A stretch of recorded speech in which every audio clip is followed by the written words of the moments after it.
আলাইকুম সুপ্রিয় শিক্ষার্থীবৃন্দ, কেমন আছো সবাই? আশা করি তোমরা অত্যন্ত ভালো আছো এবং বরাবরের মতোই তোমাদের ভালো থাকাটাই আমার একান্তই কাম্য। আজকে অনলাইন ভিত্তিক স্পেশাল ক্লাসে তোমাদের সবাইকে স্বাগত জানাচ্ছি। আমি Mohammad Sohrab Hossain Sourav, imperial ideal school and কলেজের আমি দিবা শাখার একজন ইংরেজি শিক্ষক। আজকে যে ক্লাস নিয়ে আমরা অনলাইন বেসিস ক্লাসটি পরিচালনা করব সেই ক্লাসটি হচ্ছে অনলি ফর ক্লাস 9 অ্যান্ড 10, নবম দশম শ্রেণীর স্টুডেন্টদের জন্য আমরা কিন্তু আজকে ক্লাসটি পরিচালনা করব। আজকে স্পেশালি যে বিষয়টি নিয়ে আলোচনা করব সেটি হচ্ছে চেঞ্জিং সেন্টেন্স। তোমরা অনেকেই আমাকে কিন্তু নক করেছো, ইনবক্স করেছো চেঞ্জিং সেন্টেন্স নিয়ে আলোচনা করার জন্য।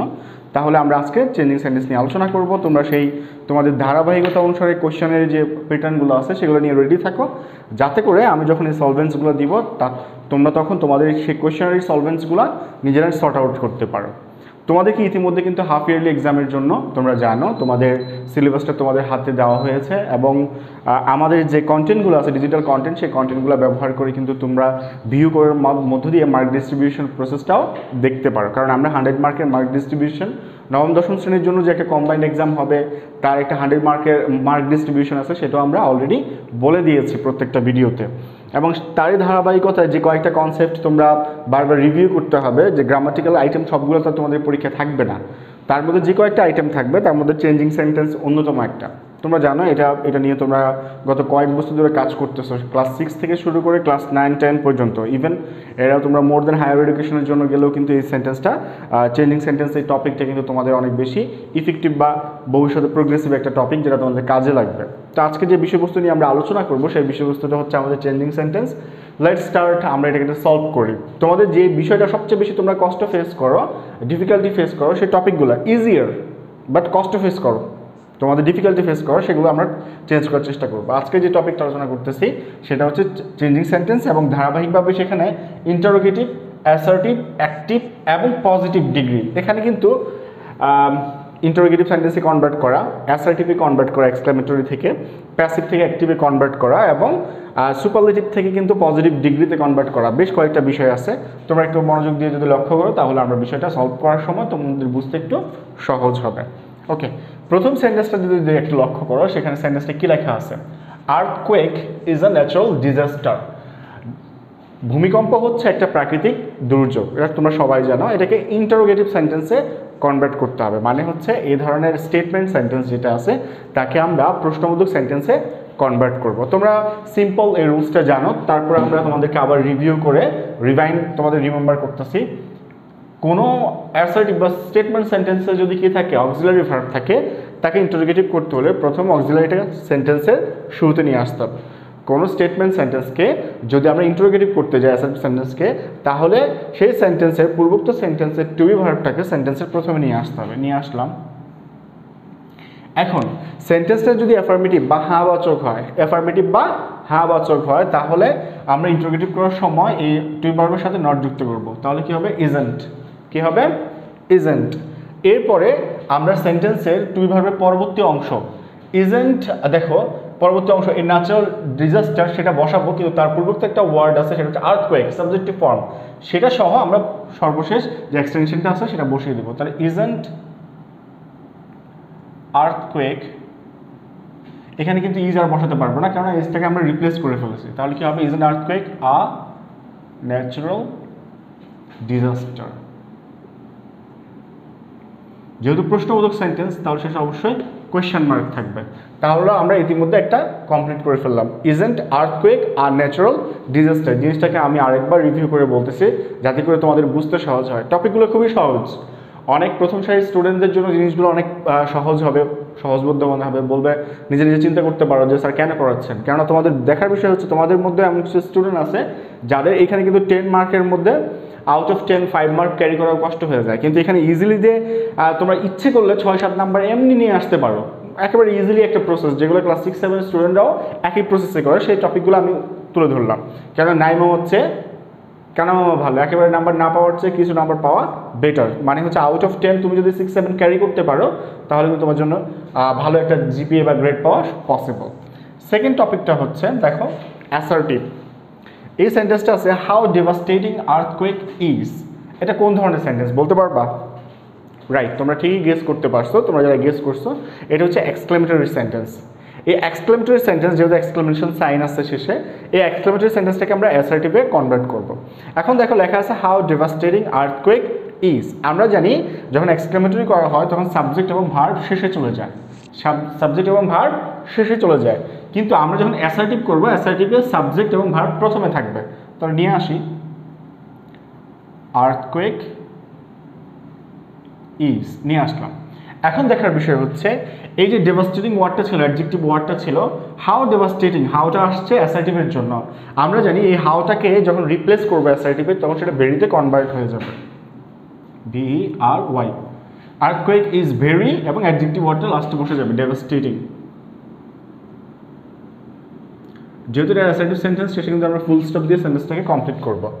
তাহলে জিনিসটা দেখো, how devastating earthquake is. Earthquake বা ভূমিকম্প কতই না ধ্বংসাত্মক। ডেভাস্টেটিং মানে হচ্ছে ধ্বংসাত্মক। এখন কতই না ধ্বংসাত্মক মানে হচ্ছে ব্যাপক। সেটাকে অ্যাসার্টিভে কনভার্ট করার সময় আমরা কী করব, যেটা এক্সক্লেমেটরি সেন্টেন্সের সাবজেক্ট এবং ভার্ব কিন্তু শেষে থাকে, কিন্তু সেটাকে আমরা অ্যাসার্টিভ কনভার্ট করার সময় সাবজেক্ট এবং ভার্বকে প্রথমে নিয়ে আসবো, এবং হাউ শব্দটা হচ্ছে এক্সক্লেমেটরি সেন্টেন্সের একটা সাইন, সেটাকে আমরা ভেরিতে কনভার্ট করে নিব অ্যাসার্টিভে, এবং ডেভাস্টেটিং যে ওয়ার্ডটা ছিল সেটা লাস্টে অ্যাডজেক্টিভ পার্টিসিপল হিসেবে কাজ করতেছে, অ্যাডজেক্টিভ ওয়ার্ড, সেই ওয়ার্ডটাকে আমরা এখানে বসে দেবো। তাহলে কী হচ্ছে, earthquake is very devastating. Earthquake হচ্ছে খুবই ধ্বংসাত্মক। সিমিলার, আশা করি তোমরা বুঝতে পারছো। পরবর্তী সেন্টেন্সের দিকে আমরা একটু লক্ষ্য রাখি, এটা খুবই সহজবোধ্য একটা সেন্টেন্স, তারপরে তোমরা অনেকে ভুল করে থাকো। We are threatened by earthquake. তোমরা ইতিমধ্যে কিন্তু আমি অ্যাক্টিভ, প্যাসিভ এবং অন্যান্য চেঞ্জিং সেন্টেন্সের উপরে অনলাইনে ক্লাস নিয়েছি। তোমাদের একটা লক্ষণীয় বিষয় হচ্ছে চেঞ্জিং সেন্টেন্সের উপরে তোমরা যদি অন্যান্য ক্লাসগুলো পাও 6, 7, 8, 9, 10 যে কোনো ক্লাসে অনলাইনে ভিডিওগুলো কিন্তু অ্যাভেলেবেল। তোমাদের ইম্পেরিয়াল স্কুলের টিচাররা কিন্তু বিশেষ করে আমি অনেকগুলো ভিডিও আপলোড করেছি এর উপরে, প্রিন্সিপাল স্যারেরও ভিডিও থাকতে পারে। তো সেই টপিকগুলো তোমরা বারবার রিক্যাপ করবা, যাতে করে টপিক যেহেতু একই, রুলসও একই হবে, যত বেশি প্র্যাকটিস করবা, the more you will practice the more you will learn, তুমি অনেক বেশি জানতে পারবা। তাহলে এখানে দেখো, we are threatened by earthquake. আমরা আর্থকুয়েকের মধ্য দিয়ে কী হচ্ছি, থ্রেটেন্ড বা হুমকি প্রাপ্ত হচ্ছি। এই সেন্টেন্সটাকে আমরা অ্যাক্টিভে কনভার্ট করব। আমরা জানি প্যাসিভে কয়েকটা জিনিস এক্সট্রা থাকে, একেবারে সিম্পল নিয়ম। দেখো, প্যাসিভে কয়েকটা জিনিস এক্সট্রা থাকে যেটা অ্যাক্টিভ থেকে প্যাসিভ করার সময় আমরা নিয়ে আসি। নাম্বার 1 টু বি ভার্ব, যেটা অ্যাক্টিভে থাকে না। নাম্বার 2 বাই, এটাও কিন্তু আমরা প্যাসিভ করার জন্য নিয়ে আসছি। তাহলে এই প্যাসিভের দুটো টপিক যে দুটো অ্যাক্টিভে থাকার কথা না, সেই দুটোকে আমরা উঠিয়ে নিলাম। মনে করো আর এবং বাই নাই, তাহলে এই অ্যাক্টিভ সেন্টেন্সের তিনটে টপিক আমাদের খুঁজে বের করতে হবে, subject, verb, object. Subject, verb, object. যেটা অবজেক্ট আছে প্যাসিভ সেন্টেন্সে অবজেক্ট, সেটাকে অ্যাক্টিভ সেন্টেন্সে সাবজেক্ট করতে হবে। তাহলে আর্থকুয়েকটা কী হয়ে যাচ্ছে, সাবজেক্ট হয়ে যাচ্ছে। এবং এটা হচ্ছে বর্তমান কালের সেন্টেন্স। আর তোমরা এটা বুঝতে পারতেছো এটা প্রেজেন্ট টেন্সের। তাহলে এবার দেখো, আর্থকুয়েক আমরা এখানে কী করলাম, ভার্ব অবজেক্টটাকে সাবজেক্ট করলাম। এরপরে আসে কি, থ্রেটেন্ড ভার্বটা। এখন থ্রেটেন্ড এটা মূলত ভার্ব হচ্ছে থ্রেট। এই থ্রেট ভার্বটা এখানে অক্সিলারি আসার কারণে অক্সিলারি পরবর্তী মূল ভার্বের V3 হয়ে গেছে। তাহলে আমরা এই থ্রেটেন্ডটাকে এখন প্রেজেন্ট ফর্মে রাখবো, যেহেতু এটাকে আমরা কী করতেছি, এখন অক্সিলারি ফর্ম নয়, প্যাসিভ না, অ্যাক্টিভে হচ্ছে B1 ফর্ম হবে। তো আর্থকুয়েক শব্দটা থার্ড পারসন সিঙ্গুলার নাম্বার হওয়ার কারণে মূল ভার্বের সাথে কিন্তু এস বাই ইএস যুক্ত হবে, তাহলে হয়ে যাবে থ্রেটস। Earthquake, threats. এখন দেখো, প্যাসিভের যেটা সাবজেক্ট ছিল উই, অ্যাক্টিভে সেটা অবজেক্ট হবে। আমরা জানি উই এর অবজেক্টিভ ফর্ম হচ্ছে আস, তাহলে হচ্ছে আর্থকুয়েক, থ্রেটস, আস। আর্থকুয়েক, থ্রেটস, আস। তাহলে এবার লক্ষ্য রাখো, বিষয়টা তোমরা একটা বুঝতে সহজ হবে। আমি যদি একেবারে ইজিয়ার ওয়েতে তোমাদেরকে বলি, we are threatened by earthquake, এই অ্যাক্টিভ সেন্টেন্সটাকে যখন আমরা প্যাসিভে কনভার্ট করবো, প্যাসিভ সেন্টেন্সটাকে অ্যাক্টিভে কনভার্ট করবো। আবার লক্ষ্য রাখো, we are threatened by earthquake, এই প্যাসিভ সেন্টেন্সটাকে যখন আমরা অ্যাক্টিভে কনভার্ট করব, তাহলে বুঝতে হবে প্যাসিভের দুই একটা পার্ট বা ইন্টিগ্রাল টপিক আছে যেগুলো অ্যাক্টিভে থাকে না। কি কি, আর, তাহলে আরটাকে আমরা উঠিয়ে নিচ্ছি, এটা উঠিয়ে নিলাম। বাই, যেটা অ্যাক্টিভে থাকার কথা না, দুটো উঠিয়ে নিলাম। তাহলে আমাদের আর কি থাকে, উই থ্রেটেন্ড আর্থকুয়েক, এই তিনটা টপিক থাকে। এখন তার মধ্যে একটা সাবজেক্ট, একটা ভার্ব, একটা অবজেক্ট। অবজেক্টটাকে অ্যাক্টিভ করার সময় কী করতে হবে, সাবজেক্ট করতে হবে। তাহলে অবজেক্ট চলে গেল, চলে যাওয়ার পর ভার্ব থাকে। তাহলে ভার্বটাকে এখানে B3 ফর্ম হয়েছে কেন, প্যাসিভ করার সময় অক্সিলারি থাকার কারণে, অক্সিলারি উঠিয়ে ফেলছি, তাহলে প্রেজেন্ট ফর্মটা বসে যাবে B1। আর যেহেতু সাবজেক্টটা আমাদের আর্থকুয়েক শব্দটাকে যেটাকে সাবজেক্ট করেছি সেটা থার্ড পারসন সিঙ্গুলার, এই জন্য মূল ভার্বের সাথে এস বা ইএস যুক্ত হবে, এবং শেষে আমরা যে সাবজেক্টিভ ফর্মটাকে পাচ্ছি সেটা অ্যাক্টিভে আমরা কী করে ফেলবো, অবজেক্টিভ ফর্মে কনভার্ট করে ফেলবো।